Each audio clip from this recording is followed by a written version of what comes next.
Hello. आज हम पढ़ेंगे the beginning of farming and herding से। लास्ट पार्ट में हमने अ चेंजिंग इन्वायरमेंट तक स्टडी कर लिया था।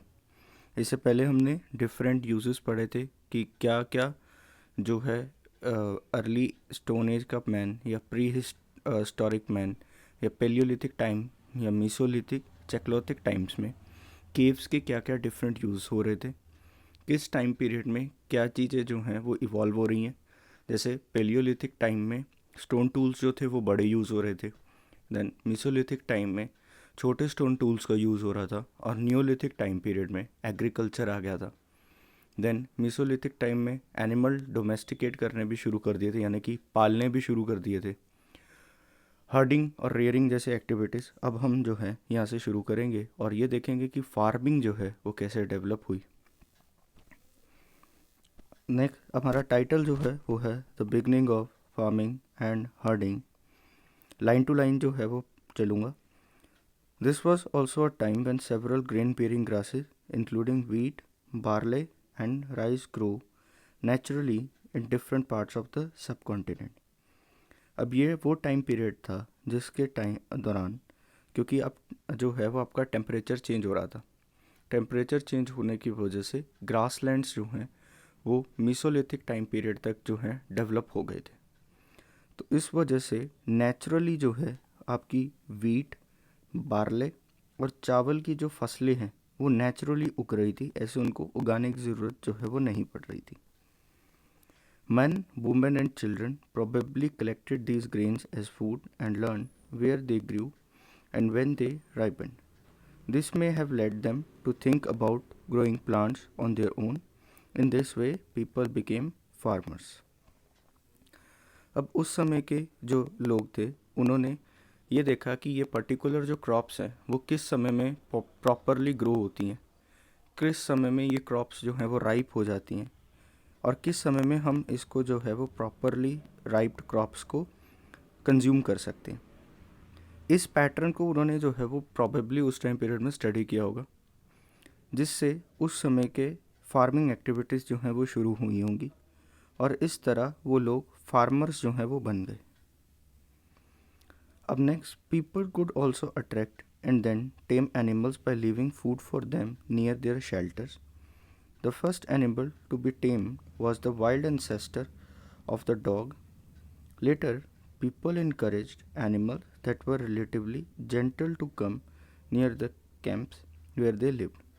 These animals, such as sheep, goat, cattle, and also the pig, lived in herds, and most of them ate grass.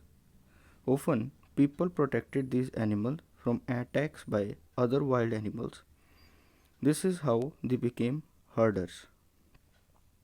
अब लोग क्या करते थे कि जैसे उनका ये घर है, फॉर एग्ज़ाम्पल एक कबीले वाले हैं पुराने समय में, तो अपने घर के पास ना जैसे कुछ फूड छोड़ दिया, खाना छोड़ दिया, कोई जानवर आया और उसने ये फूड खाया और वो वहीं पर बैठ गया। जैसे अगर डॉग को आप आज बिस्किट खिला देते हो या कोई चीज़ खिलाते हो तो वो आपके घर के पास बैठ जाता है और डेली वहाँ आता है खाना खाने के लिए। ऐसे जो वाइल्ड एंसेस्टर था डॉग का, उसको इन्होंने खाना खिलाया डेली और वो पहला एनिमल बना जिनसे टेम किया गया, यानी कि पाला गया।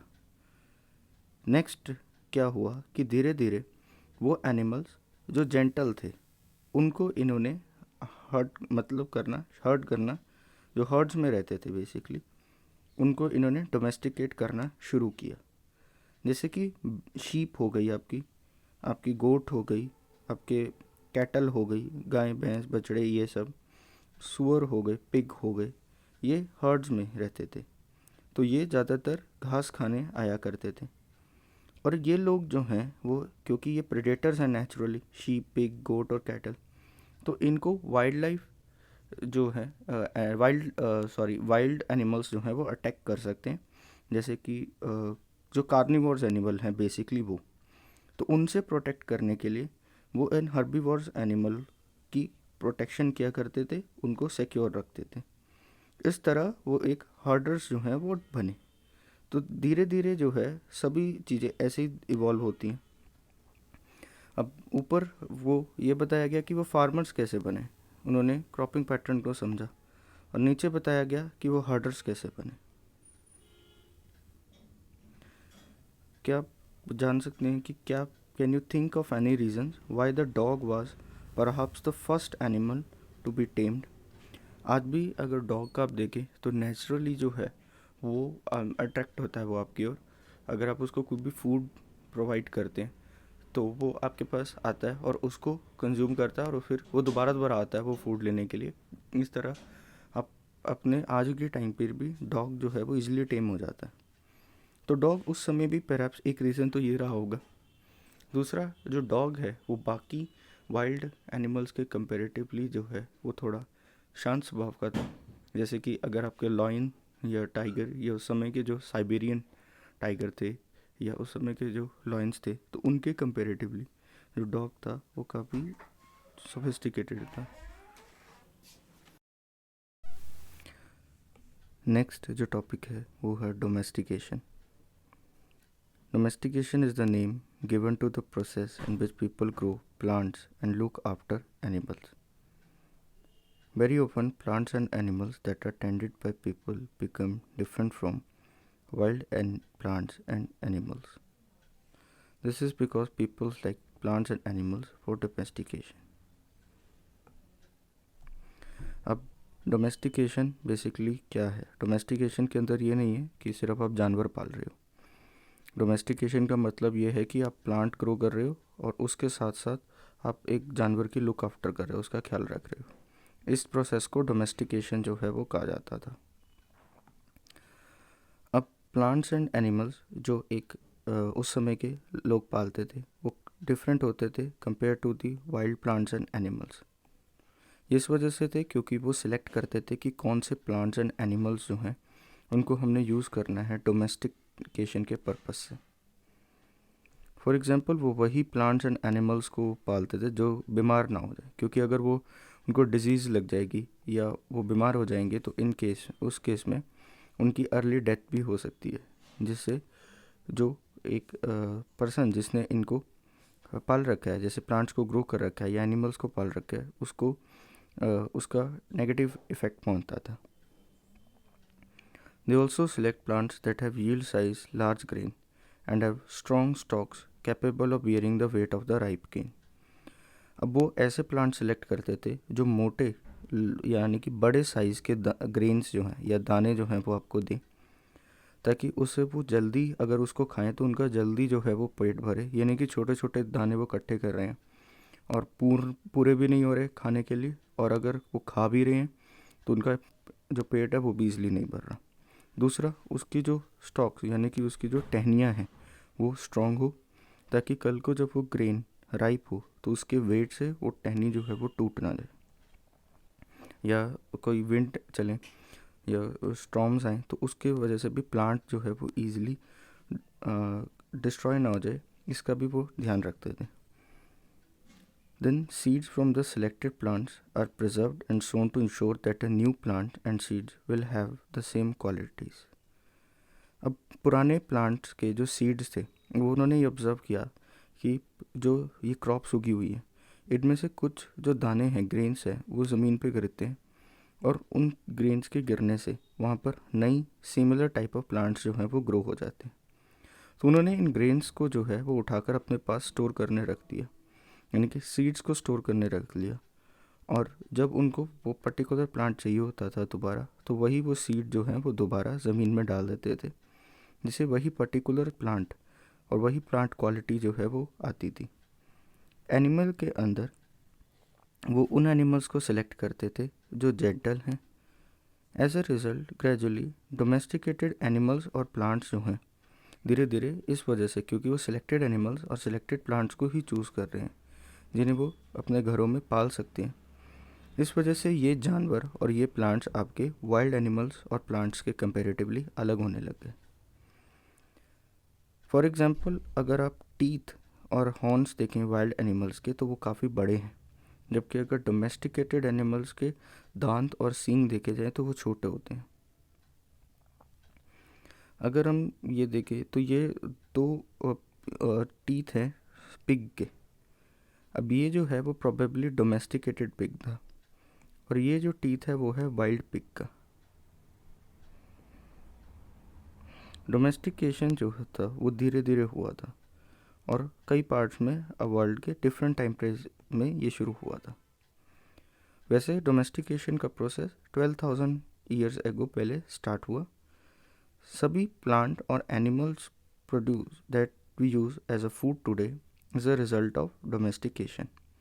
अब आज जितने भी हम एनिमल के प्रोडक्ट्स यूज़ करते हैं, डेयरी प्रोडक्ट्स हो गए फॉर एग्जांपल, या जितने भी प्लांट्स हम ग्रो करते हैं या प्लांट से हमें कोई फूड रिसोर्सेज मिलते हैं, तो वो डोमेस्टिकेशन की वजह से ही हुए, जो 12,000 साल पहले शुरू हुई थी।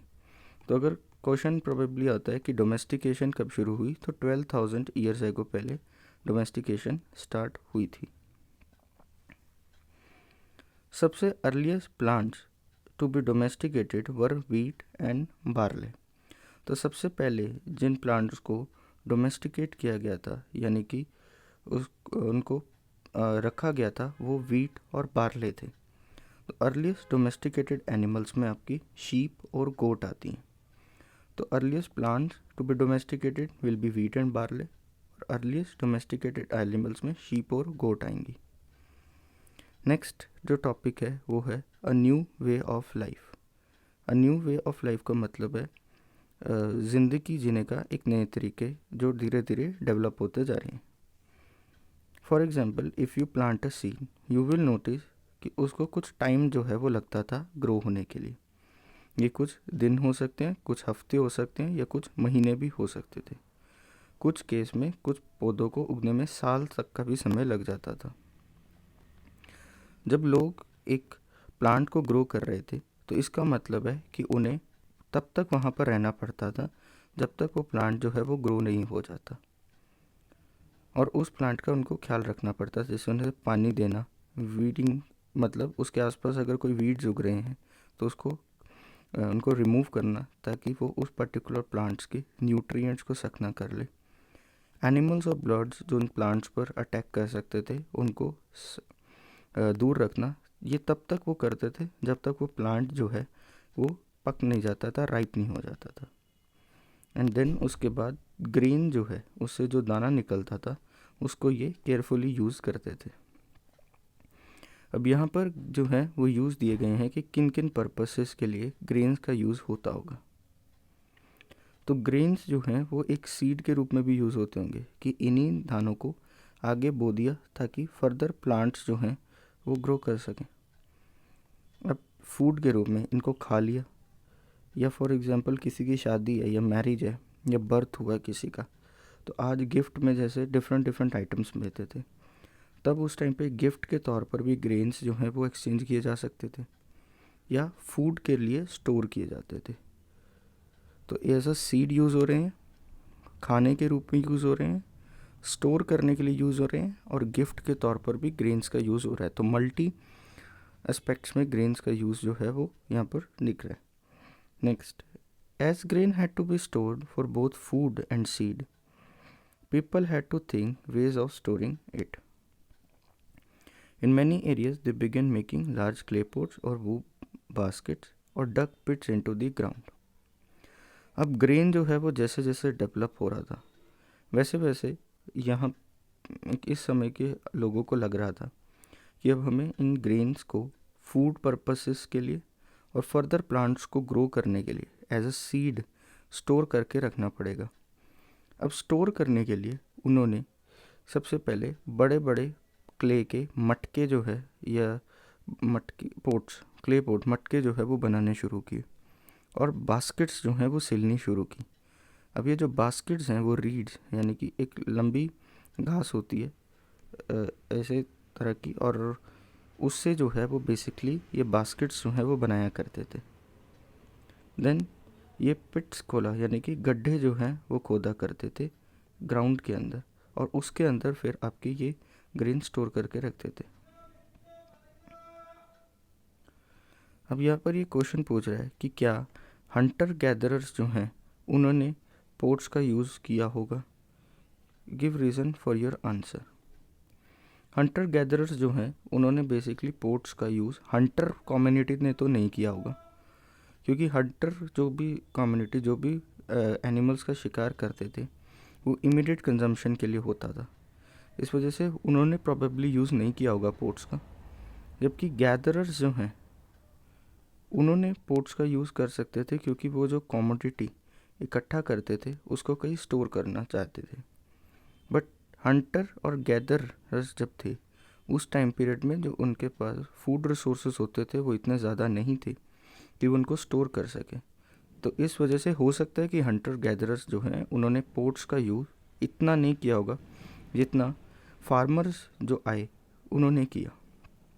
नेक्स्ट आता है स्टोरिंग एनिमल्स। अब एनिमल्स को कैसे स्टोर करके रखा जाता था। एनिमल्स जो हैं वो नेचुरली मल्टीप्लाई होते थे। Besides, if they are looked after carefully, they provide milk, which is important source of food, meat, whenever required.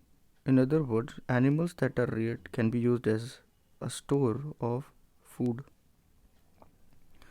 अब एनिमल स्टोरिंग से मतलब क्या रहता है। एनिमल्स जो हैं उनको रखा जाता था घर में, और वो एनिमल्स आपको नेचुरली, जैसे शीप गोट है, कैटल्स हैं, वो मिल्क दे रही है, तो उनके मिल्क का यूज़ किया जा रहा है as a source of food. या कई बार कोई सर्कमस्टेंसेस ऐसे आ गए जिसमें उनको फूड जो है वो इमीडिएट रिक्वायर्ड है कंजम्पशन के लिए, तो इन्हीं जानवर को मारा और इनके मीट का यूज़ किया गया फूड पर्पसेस से। तो इस वजह से इन एनिमल्स को ज़िंदा ही जो है वो रखा जाता था। और इस चीज़ को हम स्टोरिंग एनिमल्स यहाँ पर दिखा रहे हैं। स्टोरिंग एनिमल्स का मतलब है कि ये एनिमल्स जो हमने घर में रखे हुए हैं और इनको किसी पर्टिकुलर सर्कमस्टेंसेस के अंदर हम फूड के पर्पस से यूज़ कर सकते हैं। फूड के अलावा और क्या चीज़ हैं जो एनिमल से मिल सकती होंगी। एक तो आपका मिल्क, वो एक फूड के अंदर ही आ गया। देन उसके अलावा एनिमल्स के जो सींग हैं, हॉर्न्स हैं, उनका यूज़ किया जा सकता है एज अ ज्वेलरी या ज्वेलरी के तौर पर। और फर्दर बोन्स का यूज़ किया जा सकता है वेपन्स के लिए या कुछ पर्टिकुलर टाइप ऑफ टूल्स बनाने के लिए। एनिमल्स की जो स्किन है उसका यूज़ किया जा सकता है क्लोथ बनाने के लिए।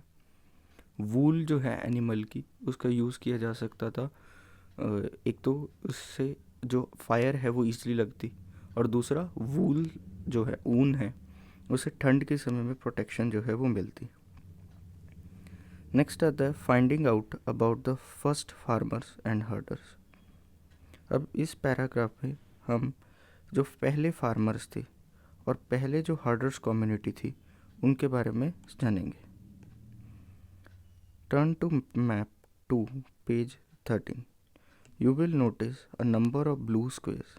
Each marks a site from where archaeologists have found evidences of early farmers and herders.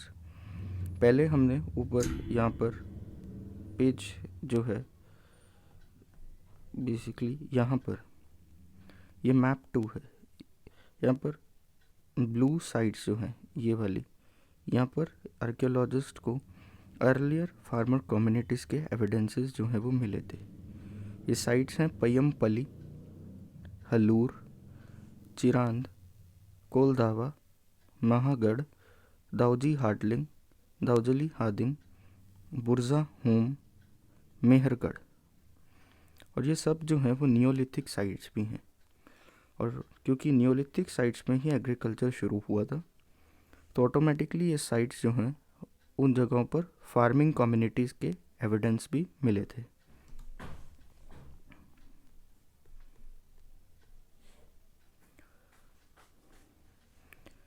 अब ये साइट्स जो हैं वो हमें नॉर्थ वेस्ट में भी मिली, जो प्रेजेंट है कश्मीर में थी, जैसे बुरजा home.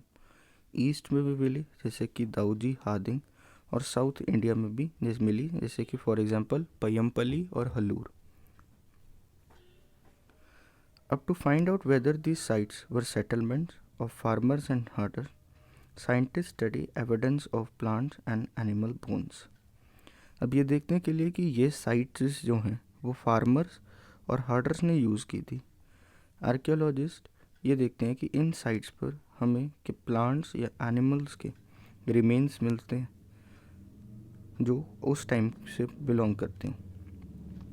One of the most exciting find include remains of burnt grain. अब सबसे ज़्यादा जो हम कह सकते हैं कि एक इम्पॉर्टेंट हमें रिमेन मिला, यानी कि बचा कुचा बचा कुचा आप कह सकते हैं कि एविडेंस मिला उस समय का, वो था बर्न्ट ग्रेन, मतलब जला हुआ दाना या जला हुआ जो आपका क्रॉप था, उससे जो ग्रेन थी वो जली हुई थी, बर्न्ट ग्रेन मिली। दीज में हैव बीन बर्न एक्सीडेंटली और ऑन पर्पस। अब ये ग्रेन या तो एक्सीडेंटली, मतलब फॉर एग्जांपल आग जल रही थी, उसके पास ग्रेन पड़े थे और उसमें आग लग गई, एक तो ये हो सकता है, या दूसरा ये किसी पर्टिकुलर पर्पस से जलाई गई थी। साइंटिस्ट जो हैं वो आइडेंटिफाई करते हैं इन ग्रेन्स को, ताकि हम ये जान सकें कि कितनी क्रॉप्स जो हैं वो उस समय उगाई जाती थी अलग अलग पार्ट में सब कॉन्टिनेंट के, मतलब जो इंडियन सब कॉन्टिनेंट था उसके अंदर कितनी नंबर ऑफ क्रॉप्स उगती थी और कहाँ कहाँ उगती थी। They can also identify the bones of different animals. अब अगर इन साइट्स पर जैसे हमें एनिमल रिमेन्स मिले तो उससे हमें पता चल सकता है कि कौन कौन से एनिमल्स जो हैं इन्होंने डोमेस्टिकेट किए थे। नेक्स्ट आता है टूवर्ड्स अ सेटल्ड लाइफ। इसमें आता है कि कैसे जो है ये एक सेटल्ड लाइफ, यानी कि एक ही जगह पर जो है वो ज़िंदगी जीने लगे, कैसे सिविलाइजेशन डेवलप हुई, कैसे एक जगह पर ही ये घर बनाकर रुकने लगे। Archaeologists have found traces of huts और houses at some sites.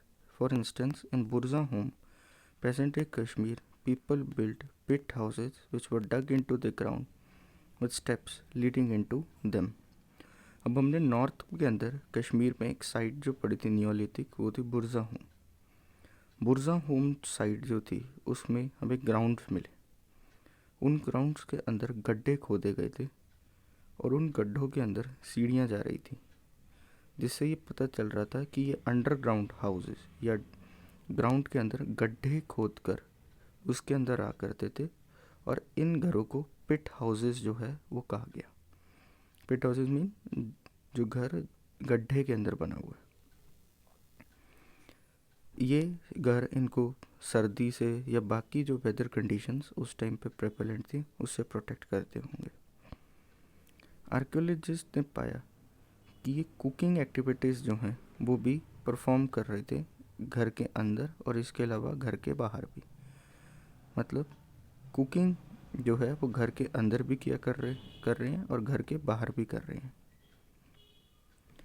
Which suggest that depending on the weather people could cook food either indoor या आउटडोर। जिससे पता चलता है कि वेदर कंडीशन के अकॉर्डिंगली उस समय के लोग या तो घर के अंदर या घर के बाहर खाना बना सकते थे। फॉर एग्ज़ाम्पल अगर बाहर ज़्यादा ठंड है तो घर के अंदर खाना बना रहे हैं, नॉर्मल कंडीशन है तो घर के बाहर खाना बना रहे हैं। अब कई सारे पत्थर के जो टूल्स हैं वो हमें इन साइट से मिलते हैं। Many of these are different from the earlier palaeolithic tools and that is why they are called neolithic. अब इस समय के जो हमें टूल्स मिले पत्थर के बने हुए, वो कंपेरेटिवली अगर इससे पुराना हम पीरियड ले पैलियोलिथिक समय का, तो उसके कंपेरेटिवली ये पत्थर के टूल्स जो थे वो डिफरेंट थे। इस वजह से इन पत्थर के टूल्स को हमने नियोलिथिक का, मीन्स न्यू स्टोन एज या new stone tools. These include tools that were polished to give a fine cutting edge and mortars and pestles used for grinding grain and other plant produce. Mortars and pestles are used for grinding grain even today, several thousand years later. अब मोर्टार्स और pastels जो हैं वो basically क्या होते थे कि एक बड़ा पत्थर रखते थे, उस पत्थर के ऊपर जो है वो ग्रेन्स रखते थे, और एक दूसरा रोलिंग पत्थर जो है वो उसके ऊपर घुमाया जाता था, जिससे वो ग्रेन्स जो हैं वो पिसते थे। इसे हम मोर्टार और पेस्टल्स कहते हैं। अब ये आज भी हम यूज़ करते हैं कई सारे ग्रेन्स या कई सारे हर्ब्स को पीसने के लिए। उस समय भी ये यूज़ किया जा रहा है ग्रेन को पीसने के लिए।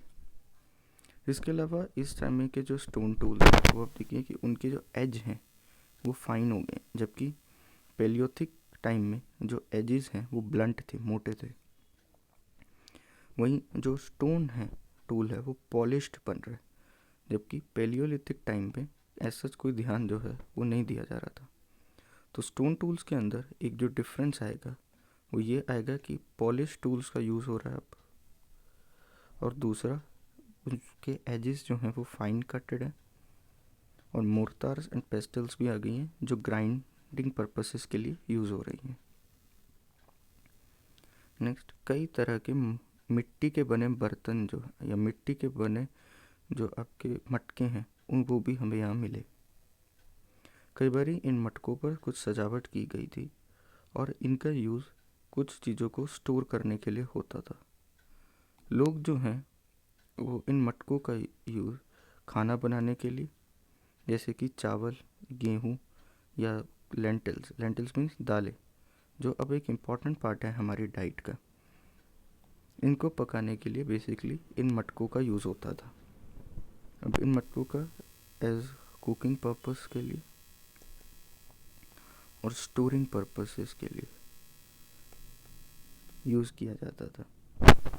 इसके अलावा इन्होंने कपड़े सिलने भी शुरू कर दिए थे, क्योंकि हमें डिफरेंट काइंड ऑफ मटेरियल्स जो हैं यहाँ से मिलते हैं। जैसे कि हमें कॉटन मिलती है, जो आज हम बेसिकली उगाते हैं अपने कपड़े बनाने के लिए, कॉटन के कपड़े जो हम गर्मी में पाते हैं।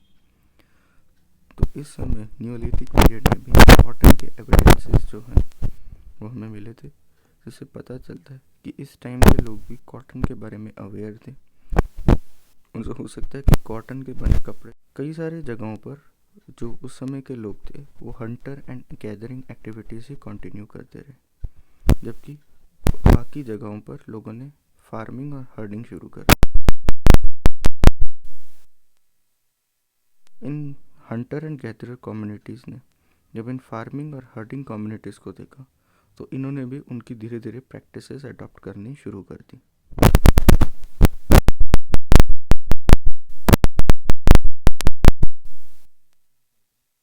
And hunting and gathering activities जो हैं वो साइड बाय साइड करते थे। कई जगहों पर लोगों ने हंटिंग और गैदरिंग एक्टिविटीज़ और फार्मिंग एंड हर्डिंग एक्टिविटीज़ को साइड बाय साइड करने का भी ट्राई किया था। जैसे डिफरेंट चीज़ें जो हैं वो डिफरेंट सीजन्स के दौरान वो करते थे। फॉर एग्ज़ाम्पल, अगर फार्मिंग नहीं हो रही एक सीज़न के दौरान, जैसे कि कोल्ड आ गया, फॉर एग्ज़ाम्पल सर्दियाँ आ गई हैं और अब एग्रीकल्चर जो है वो प्रैक्टिस नहीं किया जा सकता, तो इस सिचुएशन में वो हंटिंग एंड गैदरिंग एक्टिविटीज़ पे आ जाते थे। और जब गर्मी आती थी तो दोबारा फार्मिंग एक्टिविटीज़ पे आ जाते थे, एग्रीकल्चर प्रैक्टिस करने लग जाते थे। अब हम देखेंगे मेहरगढ़ के बारे में। तो टॉपिक है closer look, living and dying in Mehrgarh. अब मेहरगढ़ जो है वो एक साइट है जो प्रेजेंट है पाकिस्तान पे लोकेटेड है। ये साइट जो है वो फर्टाइल प्लेन पे लोकेटेड है near the Bolan pass, which is one of the most important routes into Iran. Fertile plain का मतलब है कि खाली मैदान है, और बोलान पास यहाँ पर लोकेटेड है, और इस पास के थ्रू आप ईरान जाने वाला जो रास्ता है आपका, उसके बीच में ये बोलान पास जो है वो आता है और मेहरगढ़ आता है। Mehrgarh was probably one of the places where people learned to grow barley and wheat and rear sheep and goats for the first time in this area. ये माना जाता है कि मेहरगढ़ के अंदर ही लोग ने सबसे पहले बार्ले और वीट की जो फसल है वो उगानी चालू की थी, और इसके अलावा शीप और गोट्स को पालना शुरू किया था। अर्लीस्ट जो गांव हैं उनमें से एक आपका मेहरगढ़ आता है। इस जगह पर हमें कई सारे जानवरों की हड्डियां मिली, और ज़्यादातर जो हड्डियां हैं वो या तो डियर की हैं या पिग की हैं। इसके अलावा बोन्स हमें शीप और गोट्स की भी मिली। तो वाइल्ड एनिमल्स की bones, for example deer and pig, और डोमेस्टिकेटेड एनिमल जैसे कि शीप एंड गोट, इनकी बोन्स जो है वो इस मेहरगढ़ साइट में मिली। बाकी मेहरगढ़ के अंदर हमें स्क्वायर और रेक्टेंगुलर शेप के घर भी मिले। हर घर के जो है वो 4 या 4 से ज़्यादा कंपार्टमेंट थे, जैसे यहाँ पर दिखाया गया। ये first compartment, second, third, fourth, या तो 4 कंपार्टमेंट थे या 4 से ज़्यादा थे, जिसमें से कुछ कंपार्टमेंट हो सकता है स्टोरेज पर्पसेस के लिए यूज़ किए जाते होंगे। फॉर एग्जांपल इन 2 कंपार्टमेंट में रह लिए और इन 2 कंपार्टमेंट में ग्रेन्स को स्टोर कर लिया। जब लोग मर जाते थे तो उनके रिलेटिव जब लोग मर जाते थे तो उनके जो रिलेटिव्स थे और उनके जो दोस्त थे वो उनको आखिरी जो उनकी रिस्पेक्ट है या जो ऑफरिंग्स है वो देने आते थे। तो people look after them perhaps in the believe that there is some form of life after death. अब लोग ये सोचते थे कि इस जन्म के बाद भी कोई लाइफ है, मतलब अगर हम मर गए हैं तो हमारी कोई आफ्टर लाइफ भी है, डेथ के बाद भी कोई लाइफ एग्जिस्ट करती है। तो उसके अकॉर्डिंगली जो है वो बरियल के अरेंजमेंट होते थे। हमें कई सारी साइट्स मिली मेहरगढ़ से जिसके अंदर डेड पर्सन के साथ गोट्स जो हैं वो भी दफनाई गई थी। इसका मेन पर्पस ये हो सकता है कि ये पर्सन जो है वो जब अपनी आफ्टर लाइफ में उठेगा तो उस समय अगर उसको भूख लगी होगी तो उसके साथ जो ये गोट्स भेजी हैं वो इनको खा लेगा, या इन गोट्स के प्रोडक्ट्स जो हैं वो उसको आफ्टर लाइफ में यूज़ कर सकता है। तो ये एक प्रैक्टिस आफ्टर लाइफ की हम दे सकते हैं कि उस टाइम पीरियड से ही एग्जिस्ट करती है। अब आती है cave paintings in France. France हमें पता है कहाँ पर है, ये बेसिकली एक वेस्टर्न कंट्री है। आपके यूरोपियन पार्ट में जो है वो फ्रांस लोकेटेड है। ये पेंटिंग जो नीचे दी गई है, ये पेंटिंग जो है वो फ्रांस के केव से जो है वो ली गई है। This site was discovered by 4 school children more than 100 years ago. Painting like this were made between 20,000 to 10,000 years ago. अब ऐसी पेंटिंग जो है वो 20,000 साल से 10,000 साल पहले जो है वो बनाई गई थी। ठीक है। Many of these were animals, जैसे कि जंगली घोड़े, aurochs and older wild form of cattle, bison, woolly rhinoceros, reindeer, bear, painted in bright colors. Mostly उस समय के जो जानवर होते थे, वाइल्ड एनिमल्स होते थे, उनको ब्राइट कलर्स में जो है वो पेंट किया जाता था। यानी कि ब्राइट कलर्स का जो है वो यूज़ इन पेंटिंग्स में हो रहा है। अब ये कलर्स जो हैं वो केमिकली मेड नहीं होते थे, नेचुरली जो मिनरल्स मिलते थे उस टाइम पे अर्थ से, उन्हीं मिनरल से ये कलर्स जो हैं वो बनाए जाते थे। जैसे ओकरे से या आयरन ओर से कलर बनाया गया, या चारकोल से आपका ब्लैक कलर फॉर एग्जांपल बनाया गया। ये पॉसिबल था कि हो सकता है कि ये जो पेंटिंग्स हैं वो सर्मोनियल पर्पसेस से की जाती होंगी। फॉर एग्जांपल किसी का बर्थ हो गया तो ये पेंटिंग जो है वो की जा रही है, या किसी हंटिंग करने जा रहे हैं तो हंटिंग करने से पहले ये पेंटिंग की गई, या हंट करके आए तो ये पेंटिंग परफॉर्म की गई। ऐसे हो सकता है कि ये एज अ रिचुअल पेंटिंग्स जो हैं वो किया करते थे। बाकी रीज़न पेंटिंग का ये हो सकता है कि फ्री टाइम में ये पेंट करते थे, या उस टाइम पीरियड में आर्टिस्टिक जो सेंटिमेंट्स थे वो राइज हो रहे थे इनके अंदर, जिस वजह से इन्होंने पेंटिंग्स जो हैं वो बनानी शुरू की थी केव्स के ऊपर। या ये भी हो सकता है कि माना जाता है कि वुमेन जो है वो घर बैठती थी और हंट नहीं करना चाहती थी, तो वुमेन अपने खाली टाइम में जो है ये पेंटिंग्स बना सकती है अर्ली टाइम की। अब और एक पर चीज़ साइट मेंशन किया गया है, टर्की हमारी जो है वो सेंट्रल एशिया के अंदर आती है। ये एक मोस्ट फेमस नियोलिथिक साइट है। इस साइट का नाम है cattle हुयक, CATLHUYUK।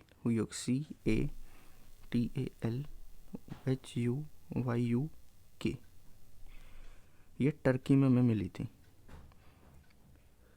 Several things were brought from great distances like flint from Syria, Cody from Red Sea, shell from the Mediterranean Sea and used in the settlement.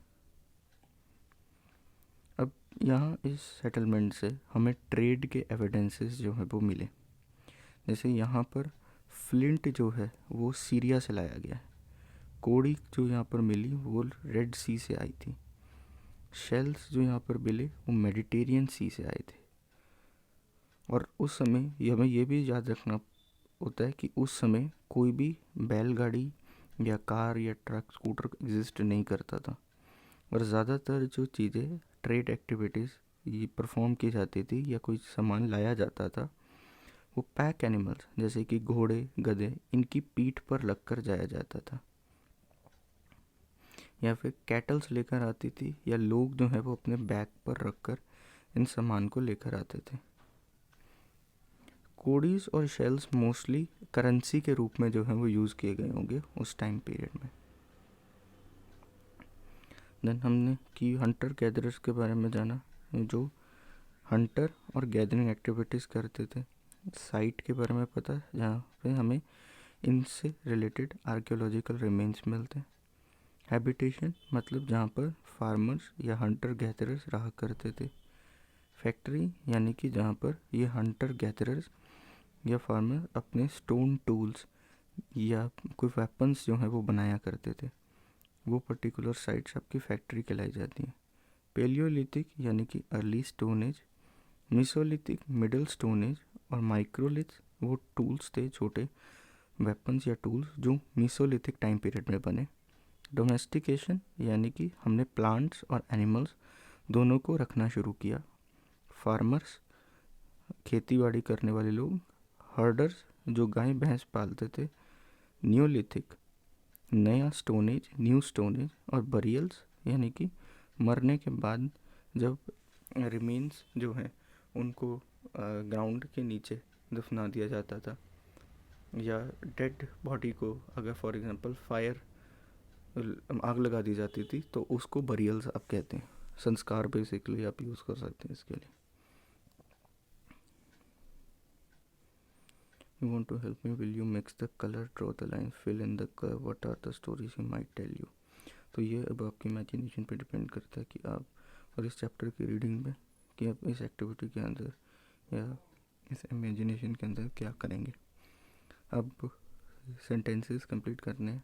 Hunter gatherers जो हैं वो caves and rock shelters के अंदर रहते थे extreme climatic conditions या weather condition से बचने के लिए। ग्रासलैंड्स 12,000 ईयर्स एगो पहले डेवलप हुए जब मीसोलिथिक टाइम आया और जो आइस से चल रहा था वो ख़त्म होना शुरू हुआ। अब वो लोग जो क्रॉप्स उगाते थे वो एक जगह तक लॉन्ग समय के लिए क्यों रुकते थे? क्योंकि क्रॉप्स को ग्रो होने में टाइम लगता था, तो इस वजह से उन्हें एक जगह पर रुकना पड़ता था उसको प्रोटेक्ट करने के लिए। Why do archaeologists think that many people who lived in Mehergarh were hunters to start with and that herding became more important later? वो इस वजह से क्योंकि मेहरगढ़ के अंदर हमारे को एनिमल रिमेन्स जो हैं वो काफ़ी ज़्यादा मिले। इससे ये पता चलता है कि शुरुआत में मेहरगढ़ के लोग हंटर्स थे, और बाद में हमें मिला कि एनिमल्स के से जो है उन्होंने मिल्क प्रोडक्ट्स या उनके वूल प्रोडक्ट्स का यूज़ किया था। जिससे फर्दर ये एविडेंस मिलता है कि लेटर टाइम पीरियड में वो हर्डर्स बन गए थे। हंटर गैदरर्स एक जगह से दूसरी जगह क्यों ट्रैवल करते थे? क्लाइमेटिक कंडीशन के अकॉर्डिंगली और सीज़न के अकॉर्डिंगली हंटिंग और गैदरिंग एक्टिविटीज़ के लिए वो एक जगह से दूसरी जगह जाते थे। List 3 ways in which hunter gatherers used fire. Hunter gatherers fire का यूज़ या तो कुकिंग पर्पसेस के लिए, या अपने आप को गर्म रखने के लिए, या जंगली जानवरों को दूर भगाने के लिए यूज़ करते होंगे। List the 3 ways in which the lives of farmers and herders would have been different from that of hunters and gatherers. अब हंटर गैदरर्स शिकार करते थे और जो रिसोर्सेज थे उनको कलेक्ट करते थे, क्योंकि फार्मर्स जो है वो खेती बाड़ी करते थे और हर्डर्स जो हैं वो अपने लाइफ स्टॉक यानी कि कैटल, शीप, गोट, पिग, इनका ख्याल रखते थे। देन कुछ इंपॉर्टेंट डेट्स हैं। मेसोलिथिक पीरियड था 12,000 से 10,000 ईयर्स एगो पहले। उसके बाद 10,000 ईयर्स एगो के बाद नियोलिथिक टाइम पीरियड जो है, 10,000 ईयर्स एगो पहले नियोलिथिक टाइम शुरू हुआ। मेहरगढ़ जो सेटलमेंट थी वो 8,000 साल पहले थी। और जानवर पालना जो है वो हमने 12,000 साल पहले, 12,000 ईयर्स एगो पहले मेसोलिथिक टाइम में शुरू किया था। तो यहाँ पर अब चैप्टर जो है वो ख़त्म होता है। अब नेक्स्ट जो है वो हम चैप्टर 3 शुरू करेंगे। Thank you.